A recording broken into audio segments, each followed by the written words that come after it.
Hi friends, ఇది odd one out question. So here 4 options అనేది ఇచ్చారు. IRKQ MNFU GTLO BYQJ. So IR, so నేను ఏమనుకుంటున్నాను అంటే suppose ఒకటి తీసుకుందాం, బి ఆప్షన్ తీసుకుంటున్నా. MN అంటే ఎంకి ఆపోజిట్ ఇచ్చాడు, MN. ఓకే. FU, ఎఫ్కి ఏముంది opposite, FU. Okay. Next BYQJ తీసుకున్నాం, బీకి ఆపోజిట్ ఏముంది, Y. క్యూకి ఎక్కడుంది,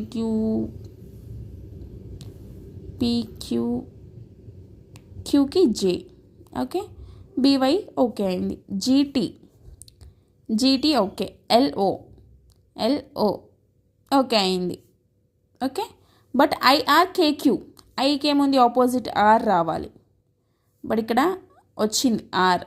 కేకి ఏం రావాలి, P రావాలి, బట్ ఇక్కడ P వచ్చింది Q ప్లేస్లో. So option A.